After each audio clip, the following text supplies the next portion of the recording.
దేశమంతా ఉద్ధరించడానికి ఏ ఒక్కరూ సరిపోరు. తాము ఉన్న పరిసరాల్లో చేతనైన మంచి పని చేయడం ఒక్కటే పరిష్కారం. ఆ చిన్న సంకల్పంతోనే నేను హెచ్ఎంటీవీ సంయుక్తంగా మీ ముందుకొచ్చాం. హైదరాబాద్ ఓల్డ్ సిటీలో ఉన్న ఆలయాల పరిరక్షణ, వాటి ఆస్తులు అన్యాక్రాంతం కాకుండా చూడాలన్న తలంపుతో హిందూ సమాజం మీద ఎంతో నమ్మకంతో ఈ రంగంలోకి వచ్చాను.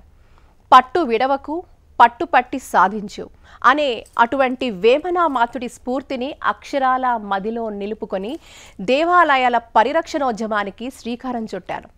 విశ్వ హిందూ రక్షా పరిషత్ జాతీయ మహిళా విభాగం అధ్యక్షురాలిగా, మీ అందరికీ తెలిసిన మీ ఇంటి ఆడపడుచుగా మీతో కలిసి పనిచేసే అవకాశాన్ని సద్వినియోగం చేసుకుంటున్నాను. మాకు ఆ ఆంజనేయ స్వామి దయ కూడా తోడైందన్న నమ్మకం బలంగా కలిగింది. అందుకు దృష్టాంతమే కాలాపత్తర్ హనుమాన్ మందిర్ ఆలయ జీర్ణోద్ధరణ కార్యక్రమం. దాదాపుగా ఒక ఏడాది నుంచి జరుగుతున్న ఉద్యమం ఇది. ఎన్నో ఎదురు దెబ్బలు, ఎన్నో గుణపాఠాలు నేర్చుకొని, ఎంతోమంది శ్రేయోభిలాషుల సాయం తీసుకొని హైదరాబాద్ పాత బస్తీలోని కాలాపత్తర్ ఆంజనేయ స్వామి ఆలయాన్ని పునరుద్ధరించడం జరిగింది. ఇది సక్సెస్ స్టోరీ. హైదరాబాద్ ప్రజలకి చాలామందికి కాలాపత్తర్ హనుమాన్ మందిర్ గురించి తెలీదు. ఆ ఆలయం ఉన్న ప్రాంతం మినహా బయటి ప్రపంచానికి పెద్దగా తెలియదు. కాలాపత్తర్ హనుమాన్ మందిర్ దాదాపు 700 ఏళ్ల ఘన చరిత్ర ఉన్న పవిత్ర పుణ్యక్షేత్రం. అలాంటి ఆలయ జీర్ణోద్ధరణ కార్యక్రమానికి పూనుకోవడం, అందులో విజయం సాధించడం చకచకా జరిగిపోయాయి. ఈ విజయం ఎంతో ఆనందాన్నిచ్చింది. ఇది నాకు, హెచ్ఎంటీవీకి మాత్రమే కాదు, నా పోరాటానికి మద్దతిచ్చిన, నాతో వెంట నడిచిన మరి కొంతమంది నా శ్రేయోభిలాషుల విజయం కూడా ఇందులో ఉంది. ఈ విజయం మాకు నిజంగా ఆనందాన్నిస్తోంది. హిందూ సమాజానికి ఇప్పుడు ఇదే కావాలనేది నా ప్రగాఢ భావన. హనుమంతుడి అనుగ్రహం ఉంటే అసాధ్యమైంది ఏదీ లేదని చెప్పడానికి నా పోరాటమే ఓ నిదర్శనం. ఎండోమెంట్ యాక్ట్ సెక్షన్ 43 కింద కాలాపత్తర్ ఆలయానికి శాశ్వత రక్షణను హనుమంతుల వారే తనకు తానే కల్పించుకున్నారు. గోడ నిర్మాణం, గేటు ఏర్పాటు, పారాయణాల ద్వారా ఆధ్యాత్మిక వాతావరణాన్ని పునరుద్ధరించడం, ఇలాంటివన్నీ కూడా తనకు తానే స్వామి చేయించుకున్నారు. ఈ పోరాటంలో అరుదైంది, అద్భుతమైంది మరో అంశం కూడా ఉంది. ఇప్పటిదాకా ఎవరికి కనిపించని ఆలయ పత్రాలు ఈ పోరాటంలో భాగంగా వెలుగులోకి రావడం అనేది సాక్షాత్తు ఆంజనేయ స్వామి వారి సంకల్పంగానే నేను భావిస్తున్నాను. ఈ అసాధారణ ప్రయాణాన్ని, ఆలయ పునర్జీవన ఉద్యమాన్ని జరుపుకోవడానికి కాలాపత్తర్ హనుమంతుడే ఓ భూమిక అంటే అతిశయోక్తి కాదేమో. ఈ మహాయజ్ఞంలో అడ్డంకులు కూడా నా ముందు ప్రత్యక్షమయ్యాయి. కొందరు రాజకీయ నాయకులు స్వార్థ ప్రయోజనాలతో తప్పుడు ప్రచారాలు చేస్తూ సెంటిమెంట్లను గాయపరిచే వదంతులు సృష్టించారు. అయినా ఆంజనేయ స్వామి దీవెనలతో, సమాజ ఐక్యతతో ఈ అడ్డంకులను అధిగమించగలిగారని ఒక సంతృప్తి నాకు మిగిలింది. కాలాపత్తర్ ఆలయం పునరుద్ధరణ అనేది కేవలం ఒక గుడికి పరిమితమైన కార్యం కాదు. ఇది హిందూ సమాజంలో ఐక్యతకు, ఆధ్యాత్మిక చైతన్యానికి, సమాజ జాగృతికి తప్పకుండా ఉపకరిస్తుందని నేను బలంగా విశ్వసిస్తున్నాను. అనేక మంది ప్రముఖులు మన ఈ జాగోరే జాగో కార్యక్రమానికి రావడం మనం చూస్తున్నాం. అందులో భాగంగానే కాలాపత్తర్ ఆలయం గురించి చాలామంది పెద్దలు, ఉద్దండులు వారి వారి సూచనలు, వారి వారి అభిప్రాయాలు మనకి తెలిపారు. అందులో కొన్ని మనం ఇప్పుడు చూడబోతున్నాం. జాగోరే జాగో అని యమునా పాఠక్ నన్ను పిలవకపోతే నేను కూడా నిద్రపోయి ఉండేవాడిని. బికాజ్ ఈ కాలాపత్తర్ టెంపుల్ ఏమిటి, సో నాకు కూడా ఒక లైట్ వచ్చింది. ఇలా కొన్ని వేల టెంపుల్స్ ఉన్నాయి. ఎక్కడ? Well with in old city, Bahadurpura. ఈ కార్యక్రమం దయ ఉంచి ఆపత్తు. ఎవరు ఈ కార్యక్రమాన్ని చూస్తున్నారో, నా ఫేస్బుక్, నా వాట్సాప్ ఫాలో అయ్యి నేను చెప్పే మాటలు ఫాలో అవుతూ ఉంటారో, ధర్మాన్ని ఎవరెవరు ఫాలో అవుతున్నారో, దయ ఉంచి దీన్ని విస్తృతం చేయండి, అందరికీ పంపించండి. ఈ నాలెడ్జ్ అన్ని వైపులా వ్యాప్తి చెందాలి. ఇప్పుడు కళ్ళు తెరవలేదా? Now are never. ఇప్పుడు తెరవండి, లేకపోతే ఎప్పటికీ కళ్ళు తెరిచే అవకాశం ఉండదు. ఆల్మోస్ట్ ఆక్సిజన్ పెట్టే స్థాయికి హిందూ ధర్మం వస్తోంది. వెంటిలేటర్కి వెళ్ళే లోపే బాగు చేసుకొని బయట తిరిగే స్థితికి తేవాలి. కాబట్టి చాలా మంచి ప్రోగ్రామ్ అమ్మ. ఇందులో ఎంతమందిని మీరు ఇన్వాల్వ్ చేయగలరో ఈ వచ్చినటువంటి గెస్ట్స్ అందరినీ కూడా మీరే ఒక ఇనిషియేటివ్ తీసుకొని ఒక కమిటీ కింద తయారు చేయండి. అందులో అడ్వైజరీ ఎవరుండొచ్చు, యాక్టివ్ రోల్లో ఎవరుండొచ్చు పెట్టి ఇప్పుడు బిందువుగా ఉన్న జాగోరే జాగో ఒక మహాసముద్రమైనటువంటి వైదిక చైతన్యం కావాలి అని మనసా నేను కోరుకుంటున్నాను. జాగోరే జాగో అని మీరు స్టార్ట్ చేసిన ఈ చిన్న స్పార్క్ ఆఫ్ విజ్డమ్ అందరినీ జాగృతం చేసి మన ధర్మం పట్ల సరిగ్గా నడుచుకొని మన ఆలయ పరిరక్షణకి, మన సాంప్రదాయ పరిరక్షణకి పనిచేస్తున్న దిశలో వెళ్తుందని నేను భావిస్తున్నాను. దీనికి మంచి భవిష్యత్తు ఉంది. అందరూ జాగోరే జాగో. ఈ టెంపుల్స్ పరిరక్షించుకోవాలి, ఈ భూముల్ని మనవి అని చెప్పి అనుకుంటే మాత్రం వీరందరూ కూడా ముందుకు వచ్చే అవకాశాలు ఉంటాయి. ఇది తప్పకుండా చేయాల్సిన బాధ్యత మన మీద ఉంది. మన బాధ్యత ఇది. మన గుడి మన బలం అంటే మన బాధ్యత, అందరి బాధ్యత. ఫర్ ఎగ్జాంపుల్ మిగతా అన్య మతస్థుల ఎక్కడైనా మసీద్ కానీ లేకపోతే ఇక్కడ చిన్న ఇన్సిడెంట్ అవుతూనే మొత్తం ఏకమవుతా ఉంటారు. మన హిందూ జాతి ఎక్కడ పోతుందండి? మన హిందూ జాతి ఏం చేస్తా ఉన్నారు? వాళ్ళు రారా, ముందుకు రారా? ముందుకు వచ్చి పరిరక్షించుకోవాలి. ఒక దగ్గర నుంచి అన్యక్రాంతం అవుతుంటే ఏం చేస్తా ఉన్నారు మన వాళ్ళంతా కూడా?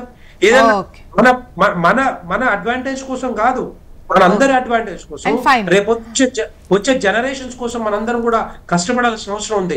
ఒక టెంపుల్ బాగుపడితే అక్కడ ఉన్న ఎకో సిస్టమ్ అంతా కూడా బాగుపడే అవకాశాలు ఉంటాయి. ఒకటే వర్షిప్ కానీ, లేకపోతే స్పిరిచువల్ ఎడ్యుకేషన్ కానీ, భజన్స్ కానీ, కీర్తన్స్ కానీ, అక్కడ సోషల్ సిగ్నిఫికెన్స్ కూడా బాగా పెరుగుద్ది. అక్కడ ఎంతో తపశ్శక్తితో కలిగినటువంటి వేదాంగాలు తెలిసినటువంటి బ్రాహ్మణులందరూ కలిసి ఆ యంత్రాలన్నింటినీ కూడా పూజ చేసి స్వామివారి విగ్రహం కింద యంత్రస్థాపన చేసి సుముహూర్తంలో అక్కడ ప్రతిష్ఠ చేశారు. కాబట్టే ఆ బలం అనేటువంటిది ఇంకా ఈ రోజు కూడా మనకు తెలియపరుచుతున్నది. ఆ కార్యక్రమం అంతా ఎలా జరిగింది అంటే హెచ్ఎం టీవీలో వచ్చేటువంటి జాగోరే జాగో అనే కార్యక్రమం ద్వారా చూస్తున్నటువంటి వాళ్ళలో చైతన్యం కలిగి ఈ రోజున ఈ కాలాపత్రాలో ఉండేటువంటి ఆంజనేయ స్వామి వారి దేవస్థానం ఉన్నది అనేటువంటి విషయం బహిర్గతమైనది. యంత్రబలం అంటే అది. అలాంటి దాన్ని హెచ్ఎం టీవీ ద్వారా మీరు ప్రచారం చేయటము, ఎక్కడెక్కడ పాడుపడిపోయినటువంటి దేవాలయాలు, ఎవరెవరు కబ్జా చేసినటువంటి దేవాలయాలు, ఇవన్నీ చేస్తున్నారంటే మీరు కూడా ఒక రావణాసుడి మీద అంటే ఒక అజ్ఞానం మీద రాముడు అనేటువంటి జ్ఞానం కలిగిన వ్యక్తి ఎలాగైతే దుర్మార్గుడిని సంహరించడానికి రాముడు నడుము కట్టాడో, ఒక హనుమంతుడిని తీసుకుని యమునా పాఠక్ అనేటువంటి శ్రీమతి యమునా పాఠక్ గారు ఒక హనుమంతుడిలాగా హెచ్ఎం టీవీ రాముడైతే ఒక దుష్టబుద్ధి కలిగినటువంటి వాళ్ళందరినీ కూడా వారు ఎవరైనా సరే హిందూ దేవాలయాల పరిరక్షణ బాధ్యతగా మీరు స్వీకరించి జాగోరే జాగో ద్వారా ఈ కార్యక్రమం చేస్తున్నందుకు మాకు చాలా గర్వంగా ఉంది, ఆనందంగా ఉంది. అది ఎంత అని మేము చెప్పలేము. మాకు భగవంతుడు కనిపిస్తే ఎంత ఆనందపడతామో అంత ఆనందాన్ని మేము పొందుతున్నాము. ఈ గుడి బాగు చేయడానికి కంకణం కట్టుకోవాలి. అదిగో ఇప్పుడు ఆ మహాతల్లి అలా చెయ్యబట్టే కదా ఈ రోజు మనం ఇక్కడ ఈ సమావేశమయ్యాం. అలాగే ఉన్నతోన్నతమైన మాట చెప్పారు హెచ్ఎం టీవీ గురించి మన స్వామి గారు. ఏం చెప్పారు అంటే మీరు శ్రీరామచంద్ర ప్రభు అట, అంటే ధర్మమూర్తిత్వం హెచ్ఎం టీవీ అని చెప్పారు స్వామీజీ గారు. కాబట్టి మీరు ఇంకా ఈ విషయంలో మా అందరితో పాటు ఉండాలని, మేము కూడా మీరు చేస్తున్న ఈ పోరాటంలో మీకు ఎప్పుడు అండగా ఉంటాం. సాధు పరిషత్తుల నుంచి మేము అందరం ఇంకా కావాలంటే మనకి హిమాలయాల నుంచి గురువులు కూడా ఎందరో సహాయం చేస్తారు. ఈ ధర్మ పోరాటంలో మనం కొనసాగిద్దాం నాయన.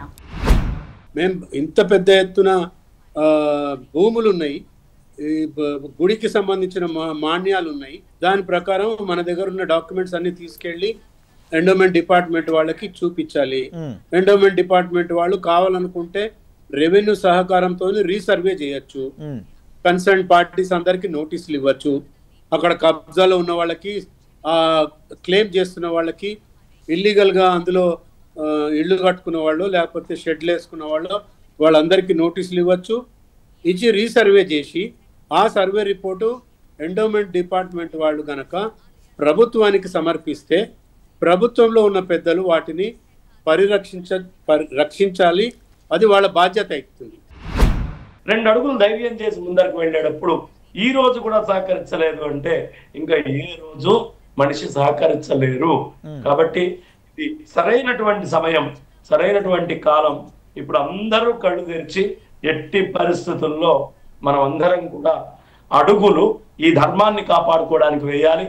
తీర్థయాత్రలకు వెళ్తున్నాం, అనేక చోట్లకి వెళ్తున్నాం. కొంత డబ్బు సంవత్సరానికి జీర్ణోద్ధరణ కోసం దేవాలయాలకి నేను ఒక 2% డబ్బులు దాచిపెట్టుకుంటాను అని ఇవాళ తీసుకొని అందరూ హిందువులు డబ్బులు దాచిపెట్టుకొని ఈ ధర్మాన్ని కాపాడుకోవాలి. 1 కాదు 2 కాదు, ఆల్మోస్ట్ మనం చూస్తుంటే ఇది ఎగ్జాక్ట్గా 11 నెలల పోరాటం, సుదీర్ఘ పోరాటం అంటాను నేనైతే. ఈ ఆలయం గురించి మొట్టమొదటిగా దయానంద్ అన్న గారు నాకు ఈ విషయాన్ని చెప్పడం జరిగింది. మరి ఏదైతే నేను హెచ్ఎంటీవీ కలిసి చేస్తున్న ఈ సంయుక్త పోరాటంలో ఏవైతే ఈ ఆలయాల పునరుద్ధరణ కార్యక్రమం ఏదైతే చేపట్టామో అందులో భాగంగా ఒకటి మనం అనేక ఆలయాలను వెలికి తీసే ప్రయత్నం చేస్తూ ఉన్నాం. మళ్ళీ జీర్ణావస్థలో ఉన్న ఈ ఆలయాలను మళ్ళీ పునరుద్ధరించాలని ఒక తపస్సుని మేము చేయడం జరుగుతోంది. అందులో భాగంగా మరి కాలాపత్తర్లో కూడా మనం ఇప్పటివరకు చూసాం. మరి ఈ సుదీర్ఘ పోరాటంలో అనేక విషయాలన్నీ కూడా విస్తుపోయే విషయాలు అనేకం మా కళ్ళ ముందుకు వచ్చాయి. అందులో ముఖ్యంగా ఏదైతే ఈ ప్రయత్నం మొదలు పెట్టామో మొదటిసారి మరి దేవాదాయ ధర్మాదాయ శాఖకు మనం వెళ్ళి వారికి విజ్ఞప్తి చేసి, అయ్యా మరి కాలాపత్తర్ దగ్గర ఇలాంటి పురాతన ఆలయం ఒకటి ఉంది, 1 కాదు 2 కాదు, సుదీర్ఘంగా ఆల్మోస్ట్ 700 సంవత్సరాల ఒక గణనీయమైన చరిత్ర ఈ ఆలయానికి ఉంది. మరి దీన్ని తప్పకుండా దీన్ని వెలికి తీయాలి, దానికి మీరు సహకరించాలి అని మన విజ్ఞప్తి ఇవ్వడం చేయడం జరిగింది. అందులో భాగంగా వెళ్ళినప్పుడు అసిస్టెంట్ కమిషనర్ గారు ఒకటే అన్నారు, అమ్మ మేమేం చేయలేము, అదొక ప్రైవేట్ ప్రాపర్టీ, అది ప్రైవేట్ పరిస్థితిలో ఉంది. ఎందుకంటే ఆ చుట్టుపక్కన ఎక్కడ కూడా ఒక్క ఆలయం కూడా ఆ దరిదాపులో మనకు కనపడదు. సో అన్యమతస్థులు ఎక్కువగా ఉన్న చోట మరి అది మరి వివాదాస్పదం అవుతుందేమోనని ఒక భయంతో కూడా వారు మరి ముందు నిరాకరించిన మాట వాస్తవమైనప్పటికీ కూడా తర్వాత మరి మన ఒక భగీరథ ప్రయత్నం అనే నేను చెప్తాను. మాటికి వెళ్ళి తప్పకుండా కూడా ఈ యొక్క ఆలయాన్ని సంరక్షించుకోవాలి, దీన్ని వెలికిలోకి తీసుకురావాలి, దీన్ని బాగుపరచాలని ఏదైతే ఒక ప్రయత్నం చేశామో ఎట్టకేలకు అసిస్టెంట్ కమిషనర్ గారు ఓకే దీనికి సంబంధించి మీరు ఏదైనా ఒక ఆధారం తీసుకొస్తే తప్పకుండా డిపార్ట్మెంట్ చేపడుతుంది అనే ఒక మనకి విశ్వాసాన్ని వారు కల్పించడం జరిగింది. మరి ఆ రోజు నేను చెప్పే అంటే నా సొంత అనుభవం, మరి ఏదీ లేదు, ఒక పేపర్ లేదు, ఒక ఆధారం లేదు, ఒక సర్వే నెంబర్ ఏదీ లేని ఒక ప్రయత్నం, కేవలం మనసులో ఒక సత్సంకల్పం మాత్రమే, ఒక దృఢమైన ప్రయత్నం. మరి ఈ సుదీర్ఘ ప్రయాణంలో అనేక అడ్డంకులు చూసాం. మరి ఎటువంటి పత్రం లేదు, మరి దానికి సంబంధించిన ఒక ఆధారం లేదు, చెప్పడానికి ఎవరూ కూడా ముందుకి రాని పరిస్థితి మనం చూస్తూ ఉన్నాం. అలాంటి పరిస్థితుల్లో మరి దీనికి ముందు కూడా కొంతమంది హిందూ సంఘాలు కావచ్చు, లేకపోతే కొంతమంది ఆసక్తి గల యువకులు కూడా వచ్చి అక్కడ పూజలు చేసిన పరిస్థితి. కానీ మనందరికీ తెలిసిన విషయమే, దాని పట్ల కూడా కొంత ఒకరిద్దరి మీద కూడా నాన్ బెయిలబుల్ కేసెస్ కూడా అప్పట్లో మరి ఆ ఎలక్షన్ సమయంలో కూడా ఇటువంటి పరిస్థితి కూడా మనం చవి చూసాము. దాని తర్వాత పూర్తిగా కూడా ఆలయాన్ని వారు మూసిన పరిస్థితి మనం చూస్తూ ఉన్నాం. దాని తర్వాత ఏదైతే ఈ ప్రయత్నం మనం మొదలుపెట్టిన తర్వాత మరి ఇది నా సొంత అనుభవంగా నేను చెప్తాను. మరి నాకు తెలిసిన ఒక అధికారికి నేను వారికి కాల్ చేయడము, వారు తప్పకుండా మీ యొక్క కార్యక్రమాన్ని చూస్తున్నాము చాలా అని హర్షిస్తూ తప్పకుండా అమ్మ మా వంతు ప్రయత్నం మేము చేస్తామని మరి వారిచ్చిన సూచన మేరకు ఈ యొక్క ఆలయానికి సంబంధించిన కొన్ని డాక్యుమెంట్స్ కూడా మనం తీసుకోవడం జరిగింది. అలా మన చేతికి వచ్చినప్పుడు మరి ఈ యొక్క భూమి ఎవరి పేరు మీద ఉంది అని మనం చూస్తే నిజంగా కూడా ఆ రోజు ఆశ్చర్యకర విషయం ఏంటంటే మరి ఆ ఆలయం this land belongs to Sri Anjaneya Swami వారి దేవస్థానం అని చాలా క్లియర్గా కూడా గవర్నమెంట్ రికార్డ్స్లో అది స్వామివారి భూమి అని చెప్పడం జరిగింది. మరి ఇది నిజంగా చమత్కారం కాదంటారా? ఆంజనేయ స్వామి వారు ఉన్నారు, ఆ తండ్రి ఉన్నాడు అని ఆయనే నిదర్శనం చూపించినట్టు కాదని అడుగుతాను నేను ఈరోజు. సో కాబట్టి ఏదైతే ఒక సత్సంకల్పంతో ఈ ప్రయత్నాన్ని మొదలుపెట్టామో అందులో అన్ని అసాధ్యాలు కాస్త సుసాధ్యాలుగా ముందుకొస్తున్న తరుణం మనం చూస్తూ ఉన్నాం. అలా మొదలైన ఈ క్రమం ఆ డాక్యుమెంట్ నేరుగా తీసుకెళ్ళి మన అసిస్టెంట్ కమిషనర్ గారికి మనం ఇవ్వడం జరిగింది. ఇచ్చిన తర్వాత కూడా ఒక్కొక్క ప్రయత్నం ఆ ఒక పరిసర ప్రాంతం మీద చూస్తూ ఉంటే పూర్తిగా చెత్తతో పూర్తి పరిసరం అంతా కూడా నిండిపోయిన పరిస్థితి మనం చూస్తూ ఉన్నాం. మేము చేస్తున్న ప్రయత్నంలో భాగంగా అవాంతరాలు అనేక అవాంతరాలు ఎలాగంటే ఏదైతే అన్యమతస్థులు ఉన్న చోట ఇది పూర్తిగా కమ్యూనల్ అని లేకపోతే సెన్సిటివ్ ఇష్యూ అని కూడా చాలా వరకు కూడా అలాంటి పరిస్థితుల్లో చాలామంది మమ్మల్ని వెనకంద వేసేందుకు కూడా వాళ్ళు ప్రయత్నం చేశారు, ముమ్మరంగా చేశారు. దీని మీద ఎన్నో వీడియోస్ ఇలాంటివన్నీ కూడా చేసి అక్కడ ఏదో కమ్యూనల్ టెన్షన్ క్రియేట్ అవుతుందని ఒక పరిస్థితిని వాతావరణాన్ని కూడా తీసుకొచ్చారు. ఎందుకంటే చాలా వరకు మిత్రులారా ఓల్డ్ సిటీ అనగానే మన ఆలయాలకు సంబంధించి ఎవరైనా ఒక ప్రయత్నం చేస్తే ముందు కమ్యూనల్ అనే బూచి చూపించడం లేదా ఆ సెన్సిటివిటీ అనేది చూపించడం ఇవన్నీ కూడా మనం తరచూ చూస్తున్నాం. ఇలా చేయడం వల్ల అలాంటి వీడియోస్ వేయడం వల్ల కూడా చాలా వరకు కూడా అక్కడున్న సోషల్ ఫ్యాబ్రిక్ని దెబ్బతీసే ప్రయత్నం చేస్తున్నారు కొంతమంది విద్రోహ శక్తులు అంటాను నేనైతే వారిని. సో అలాంటి ప్రయత్నాన్ని కూడా సక్సెస్ఫుల్గా తిప్పికొట్టాం. అదంతా కూడా ఆంజనేయ స్వామి వారి అనుగ్రహమే అంటాను. మరి వారే అండగా నిలుస్తూ ఈ యొక్క కార్యక్రమాన్ని ఈ యొక్క ప్రయత్నాన్ని ముందుకు తీసుకెళ్లారు. మా అందరిలో స్ఫూర్తి నింపి మాలో ధైర్యాన్ని నింపి మాలో ఆ యుక్తిని కూడా వారే సూచించి మమ్మల్ని ముందుకు తీసుకెళ్లే ప్రయత్నంగా మనం చూస్తూ ఉన్నాం. అలా ఏ అవాంతరాలు వచ్చినా ఎన్ని అడ్డంకులు వచ్చినా కూడా ఎక్కడా కూడా తగ్గకుండా మరి ఎక్కడా వెనుదిరిగి చూడకుండా ముందుకు వెళ్తున్న తరుణం మనం చూస్తూ ఉన్నాం. అందులో భాగంగానే అనేక సమస్యలు ఎదుర్కొన్నప్పటికీ కూడా ఏదైతే ఒక భగీరథ ప్రయత్నం అనే చెప్తాను. మరి ఈరోజు మొట్టమొదటిసారి ఆ పత్రం చూడగానే ఆ రోజు నా ఆనందానికి అంతులేదు. మరి సాక్షాత్తు స్వామి ఉన్నాడు అని నిరూపించే ఆ తరుణం అది. అలాంటి తరుణంలోనే నిజంగా ఆ తండ్రి ముందుకు తీసుకెళ్ళిన ప్రయత్నం చేశాము. దాని తర్వాత కూడా పూర్తిగా కూడా ప్రతిసారి అనేక లెటర్లు, ఒకటి కాదు రెండు కాదు, ఒక సిస్టమేటిక్గా అనేక మంది లీగల్ ఎక్స్పర్ట్స్ వారి సూచనలు తీసుకొని పూర్తిగా కూడా సిస్టమేటిక్గా మరి ప్రభుత్వ యంత్రాంగంలో ఎటువంటి పద్ధతితో దాన్ని ముందుకు తీసుకెళ్ళాలి అనే దాని మీద అది పూర్తిగా అనుసరిస్తూ సిస్టమేటిక్ అప్రోచ్తోనే మనం ప్రభుత్వాన్ని మరి ఈ దేవాదాయ ధర్మాదాయ శాఖను కూడా మనం అప్రోచ్ అవ్వడం జరిగింది. ప్రతిదీ కూడా ఒక కార్యాచరణ రూపంలో అడుగడుగునా కూడా మనం చేస్తున్న పరిస్థితులు మనం చూస్తూ ఉన్నాం. ఇది మీరు చూస్తూ ఉంటే అనేక లెటర్లు మనకి డిస్ప్లేలో అవుతున్నాం. ఒకటి కాదు రెండు కాదు, గత 10-11 నెలలుగా కూడా అనేక లెటర్లు కూడా మనం కాలాపత్ర ఆలయానికి సంబంధించి అనేక రిప్రజెంటేషన్స్, ప్రతిదీ కూడా డాక్యుమెంటల్ ఎవిడెన్స్, మరి స్వామివారికి సంబంధించి ఆధారాలు కూడా మనం డిపార్ట్మెంట్కి సబ్మిట్ చేస్తూ చూస్తూ ఇలా ఒకటి కాదు రెండు కాదు అనేక లెటర్లు అన్నీ కూడా మనం చేయడం జరిగింది. ఇవన్నీ కూడా మనం చేసి ఈరోజు ఇంత శ్రమ తర్వాత మరి లాస్ట్లో మనకి ఈరోజు మరి దీనికి భద్రత కల్పించాలి అంటే సెక్షన్ 43 ఆఫ్ ఎండోమెంట్ యాక్ట్ కింద ఈ యొక్క ఆలయ భూమిని రిజిస్టర్ కూడా చేయడం జరిగింది. దేవాదాయ ధర్మాదాయ శాఖ ఈ శాఖలో దానికి రిజిస్టర్ చేయడం కూడా మనకు జరిగింది. ఈరోజు పూర్తిగా ప్లాన్ అండ్ ఎస్టిమేట్స్తో సహా మనకి డిపార్ట్మెంట్ వారు అక్కడ ఇంజనీర్లు కానివ్వండి, స్థపతులు కానీ వాళ్ళు మనకి ఎస్టిమేషన్స్ అన్నీ వేసి మనకి వాళ్ళు అంగీకరించి అప్రూవ్ చేసి కూడా మరి ఒక భవ్యమైన దివ్యమైన అద్భుతమైన ఆలయ నిర్మాణానికి కూడా డిపార్ట్మెంట్ మనకి అంగీకరిస్తూ మరి మనకి ప్లాన్స్ శాంక్షన్ చేయడం జరిగింది. ఈ ప్రయత్నం అంతా స్వామి వారి యొక్క అనుగ్రహం అని అంటాను. హిందూ భక్తులు, ఆంజనేయ స్వామి వారి భక్తుల ఒక తపన, ఈ పోరాటం అలుపెరగని పోరాటం అంటారు కదా, అలాంటి పోరాటం భక్తుల చేత చేయబడ్డ ఈ పోరాటంలో ఫలితంగా ఈరోజు ఈ ఆలయానికి నిజంగా కూడా పూర్వవైభవం తెచ్చే ప్రయత్నం ఈరోజు జాగో ద్వారా మనం చేయడం జరుగుతోంది మిత్రులారా. ఇందులో ముందుగా ముఖ్యంగా అభినందించాల్సిన విషయం ఏంటంటే స్థానిక ఎస్హెచ్ఓ గారు, కాలాపత్తర్ ఎస్హెచ్ఓ గారు, అలాగే స్థానిక మనకి ఏసీపీ గారు, డీసీపీ గారు, అలా పోలీస్ శాఖ వారి అందరి సహకారం కూడా మనకి అద్భుతమైన సహకారం మనకు లభించింది. ఎందుకంటే నేను ఒకటే అడిగాను, చాలా వరకు కూడా కొద్దిగా రెసిస్టెన్స్ వచ్చినప్పటికీ కూడా నేను వారందరినీ అడిగింది ఒకటే ప్రశ్న, అన్యమతస్థులు ఉన్న చోట మన హిందూ ఆలయాలు దేదీప్యమానంగా ఎందుకు వెలగకూడదు అని. మనం ఈరోజు అధిక శాతం హిందువులు ఉన్న చోట అన్యమతస్థుల వాళ్ళ క్షేత్రాలు కానివ్వండి, వాళ్ళ ప్రార్థనా స్థలాలు దేదీప్యమానంగా వెలుగుతున్నప్పుడు మరి మన ఆలయాలు అన్యమతస్థులు అధికంగా ఉన్న చోట మన ఆలయాలు ఉంటే అది కమ్యూనల్ ఎలా అవుతుంది, అది సెన్సిటివ్ ఎలా అవుతుంది? ప్రార్థనా స్థలం ఎవరికైనా ఏ మతం వారికైనా ప్రార్థనా స్థలమే. సో ఆ టాలరెన్స్, ఆ సెక్యులర్ భావజాలం అనేది కేవలం హిందువులకేనా మరి అందరికీ ఉండాలా అనే ఒక ప్రశ్న కూడా మనం ఈ యొక్క తరుణంలో లేవనెత్తడం జరిగింది మిత్రులారా. అందులో భాగంగానే పోలీస్ శాఖ వారు కూడా మనకి పూర్తి సహాయ సహకారాలు వాళ్ళు ఇచ్చారు.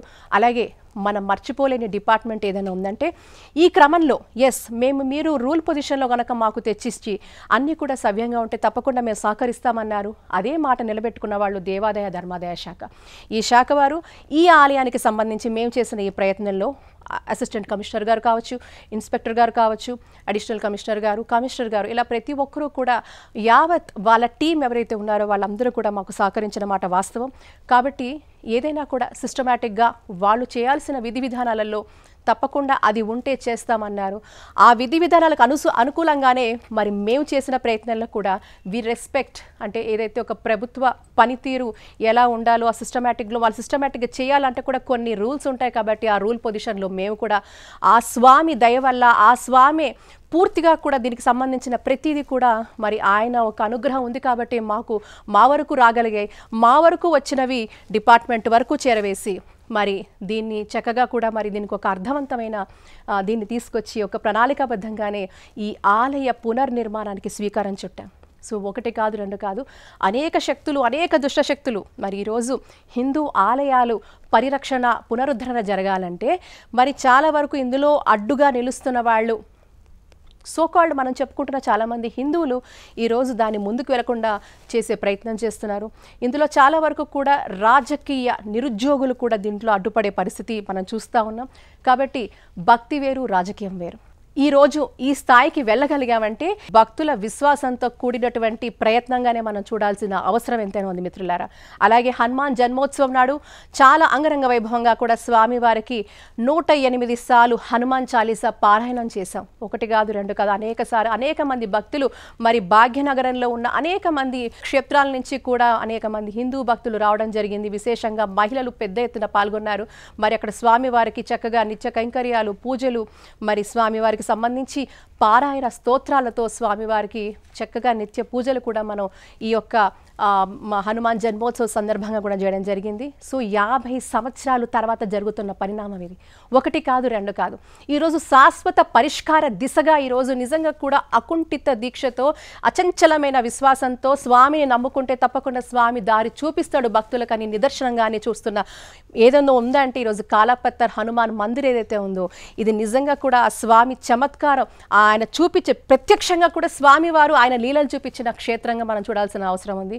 కాబట్టి అనేక కథనాలు కూడా ఇంతకుముందు స్థానికులు అంటే ఆల్మోస్ట్ ఒక జనరేషన్ ముందు కూడా అక్కడ స్థానికంగా ఉన్న హిందువులు కూడా ఈ స్వామివారి యొక్క చమత్కారాల గురించి, స్వామివారు చేసిన అనేక లీలల గురించి కూడా వాళ్ళు కథనాలుగా చెప్తున్న పరిస్థితి. మరి అలాంటి ఎంతో శక్తివంతమైన అంతటి అద్భుతమైన ఆలయం ఈరోజు మళ్ళీ పూర్వవైభవం వచ్చే అవకాశం ఉంది. మరి ఇది అందరిది ఒక్కరు కాదు, రెండు కాదు, అనేక మంది హిందూ బంధువులు, అనేక మంది హిందూ భక్తుల ఒక ప్రయత్నంగానే మనం చూస్తూ ఉన్నాం. అదే ఈరోజు మా సక్సెస్ స్టోరీ. ఈరోజు ఒకరు కాదు, అంటే విశ్వాసం, అచంచలమైన విశ్వాసం ఉంటే ఏదైనా సుసాధ్యమే అని మరొకసారి స్వామి తన భక్తులకు కళ్ళారా చూపించిన తరుణం కాలాపత్తర్ హనుమాన్ మందిర్. చూశారు కదా, పూర్తిగా చెత్తతో నిండిపోయి అసలు అక్కడ ఏమన్నా ఆలయం కూడా లేని, ఆనవాలు కూడా లేని పరిస్థితి నుంచి ఈరోజు దేదీప్యమైన, అద్భుతమైన, భవ్యమైన ఆంజనేయ స్వామి వారి ఆలయ పునఃప్రతిష్టకు శ్రీకారం చుట్టాం.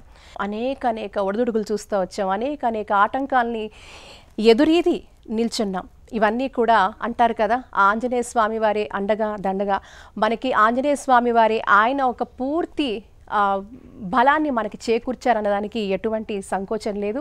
మరి ఇది ఒక మన కాలాపత్తర్ హనుమాన్కి సంబంధించిన అద్భుతమైన కథనం కాదు, ఇది నిజం, వాస్తవం. మన కళ్ళ ముందు, మా ముందు జరిగిన ఈ యొక్క వాస్తవం, ఈ యొక్క అద్భుతమైన చమత్కారం మీ అందరితో పంచుకునే తరుణం మాకు భగవంతుడు ఇచ్చినందుకు కూడా సంపూర్ణంగా కూడా ఆ స్వామివారికి శతకోటి ధన్యవాదాలు చెప్తా ఉన్నాం.